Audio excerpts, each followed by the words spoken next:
ప్రియులారా, ఈరోజు వాక్యం ఏంటంటే, నీవు నీ గుప్పిలను ఇప్పి ప్రతి జీవి కోరికను తృప్తిపరచుచున్నావు. అవును ప్రియులారా, యేసయ్య మనందరి కోరికలను తృప్తిపరుస్తున్నాడు. ఒక చిన్న ప్రార్థన చేసుకుందాం ఈ ఉదయకాలంలో.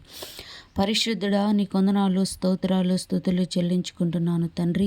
సర్వోన్నతుడా, సర్వాధికారి, నీకు స్తోత్రములు నైనా. యేసయ్య, ఈ ప్రార్థన వీక్షిస్తున్న ప్రతి బిడ్డని దయతో జ్ఞాపకం చేసుకోనైనా. సర్వశక్తిమంతుడా, అయా ఈ ఉదయకాల సమయంలోనైనా అయా ప్రతి బిడ్డ వాళ్ళ పనుల్లో నిమగ్నమై ఉంటుండగానైనా నీ సన్నిధిని వాళ్ళతో ఉంచు ప్రభా. నీ దూతలని వాళ్ళకి తోడుగా ఉంచునైనా.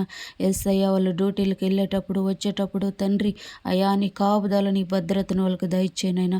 వాళ్ళు చేసే పని బట్టల్లో కూడా తోడుగా నీడగా ఉండండి ప్రభు. అయా నీ అగ్ని ప్రాకారములో వాళ్ళని భద్రపరిచినైనా. ఏ పనుల నిమిత్తము బయటకు వెళ్ళిపోతున్నారో తండ్రి అయా, వాళ్ళు మరలా తిరిగి గమ్యం చేరేంత వరకు నాయనా నీ కాపుదల, నీ భద్రత బిడ్డలకి మెండారుగా దయచేయి ప్రభా. అయా బయటకు వెళ్ళే ప్రతి బిడ్డ కూడా నైనా అయా నిన్ను ప్రార్థన చేసుకొని నిన్ను జ్ఞాపకం చేసుకొని బయటకు వెళ్ళటానికి ప్రతి బిడ్డకి మంచి జ్ఞానముతో నింపండి ప్రభా.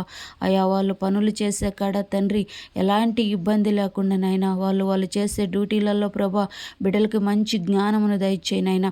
నీ దైవ జ్ఞానముతో నింపండి ప్రభా. అయా ఎవరితో ఎలా మాట్లాడాలో బిడ్డలకి మంచి జ్ఞానమును దయచేయనైనా. సర్వశక్తిమంతుడా, సర్వోన్నతుడా, నీకు స్తోత్రాలునైనా. ఎల్ల వేళలా బిడ్డల్ని కాచి కాపాడమని ప్రార్థన చేస్తూ యేసయ్య పరిశుద్ధ నామములో ప్రార్థించి అడిగి వేడుకుంటున్నాను నా పరలోకపు తండ్రి. ఆమేన్.